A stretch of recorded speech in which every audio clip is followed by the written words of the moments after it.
जैसे जैसे हम ये प्रैक्टिस करते जाएंगे कि लोगों का व्यवहार और बोल यहाँ पर हमारी स्थिति पर प्रभाव नहीं डालता, हमारी स्थिति हमारी चॉइस है, तो सामने वाला कितना भी गलत व्यवहार कर ले, आप स्थिर रहेंगे।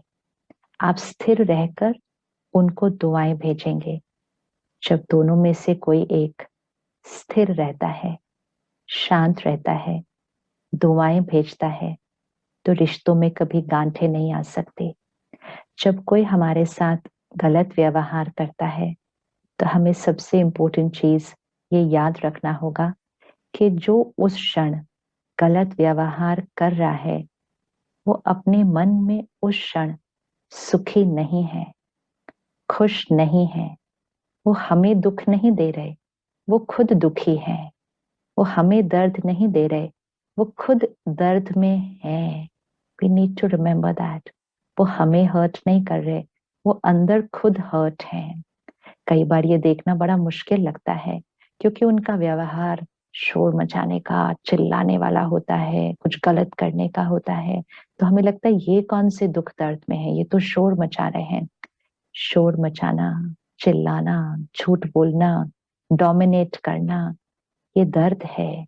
आत्मा अपने स्वभाव से, अपने संस्कार से हट चुकी है। It is a disease, it is an emotional disease. So दूसरा दर्द में है, दुखी है, कंफ्यूज्ड है, हम उसकी इमोशनल इन्फेक्शन को नहीं लेते। अगर हमने भी दुख दर्द क्रिएट कर दिया तो हमने तो उनकी इमोशनल इन्फेक्शन कंज्यूम कर ली। लेकिन अब तो हमें याद है वो उनकी क्रिएशन है, मेरी क्रिएशन, मेरी चॉइस है। परमात्मा से कनेक्ट करके, प्यार के सागर, सर्वशक्तिवान, उसकी शक्तियों को अपने अंदर भरकर हम खुद हील्ड रहते हैं, काम रहते हैं, स्टेबल रहते हैं।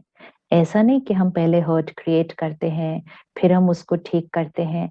वो तो शुरू शुरू में होता है, लेकिन धीरे धीरे और बहुत जल्दी जल्दी, ऐसा नहीं कि इसको बहुत साल लगेंगे, लेकिन धीरे धीरे हम हर्ट क्रिएट ही नहीं करते। ये नहीं ना बीमार हो फिर खुद को ठीक करो, ये तो शुरू शुरू में।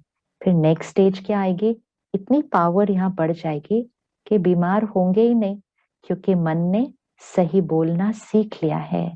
खुद खुद से सही बात करना सीख लिया है। खुद को क्या कहना है वो सीख लिया है।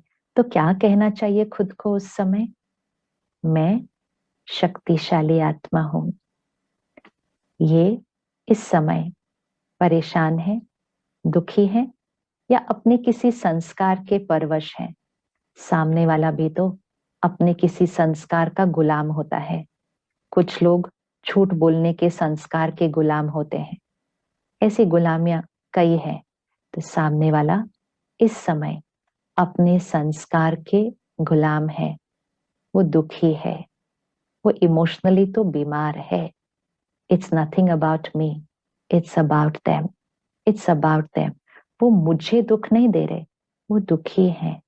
तो मुझे क्या करना चाहिए, मुझे उन्हें हीलिंग एनर्जी देनी चाहिए, मुझे उन्हें सम्मान और दुआओं की एनर्जी भेजनी चाहिए।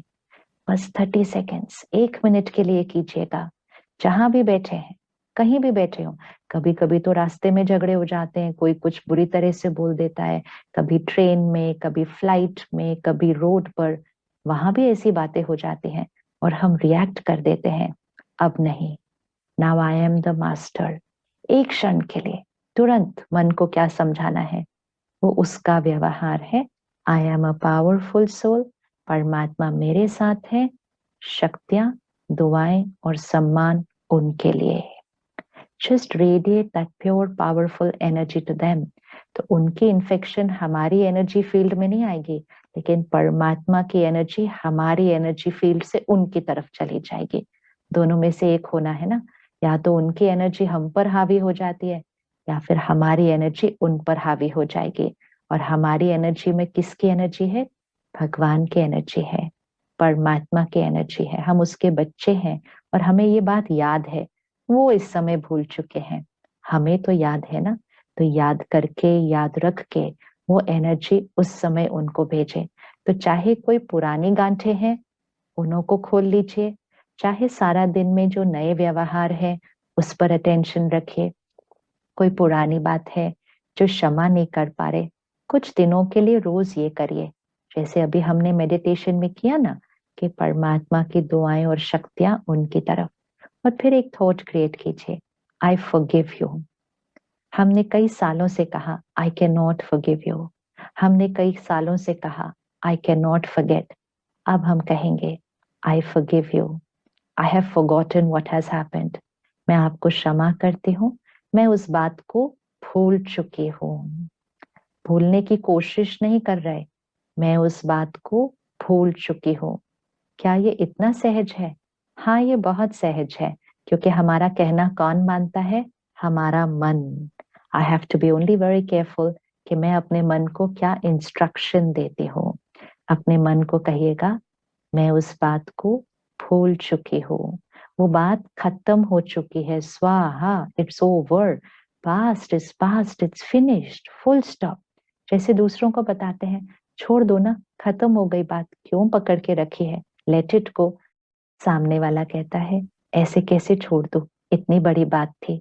तो हम उनको क्या कहते हैं, छोड़ो ना, बात गई, खत्म हुई, नया दिन है, नए से शुरू करते हैं। और हम उनको प्रेरित करके, उनको शक्ति देकर, उनको मोटिवेट करके उनके भी सोचने के तरीके को बदल देते हैं। सेम चीजें तो अपने आप के साथ करनी है। छोड़ो, बात गई, खत्म हुई, पुरानी बात। मैं स्वतंत्र हूँ, I am independent, I am powerful. मैं उनको आज फॉरगिव करती हूँ, मैं उस बात को फिनिश करती हूँ, मैं उस बात को भूल गई हूँ। ये इंस्ट्रक्शन मन को रोज देनी है। ये मत सोचिएगा कि एक बार कहने से ये हो जाएगा, इसको कई दिनों तक करना होगा, कई दिनों तक, 10 दिन, 15 दिन, कोई ऐसा फिक्स्ड दिन नहीं है कि कितने दिन करना है। बस करते जाइएगा जब तक वो रिकॉर्डिंग यहाँ से डिलीट ना हो जाए, वो इम्प्रेशन, वो चोट खत्म ना हो जाए। वो खत्म हो जाएगी और नई रिकॉर्डिंग यहाँ क्रिएट हो जाएगी। तो रोज 2 बार तो जरूर करिएगा। सवेरे उठते ही परमात्मा को याद करके उनको वो दुआएं, वो शक्तियां भेजिएगा, I forgive, I forget, everything is over. ये सुबह जरूर कहिएगा और रात को सोने से पहले जरूर कहिएगा। ये 2 समय बहुत इंपॉर्टेंट होते हैं। रात को सोने से पहले हमारी आखिरी थॉट, और सुबह उठते ही हमारी पहली थॉट। ये 2 थॉट्स बहुत इंपॉर्टेंट है, क्योंकि ये सबकॉन्शियस में चली जाती है। सारा दिन की हमारी थॉट्स ऊपर ऊपर लेयर पर, कॉन्शियस लेयर पे होती है, लेकिन जब हम सोने जाते हैं सबकॉन्शियस खुलता है, अर्थात वो माइंड के अंदर वो थॉट डीप चली जाती है। और जब हम सुबह उठते हैं तब भी वो सबकॉन्शियस एक्टिवेटेड होता है। तो ये 2 समय हैं जब हमें बड़े ध्यान से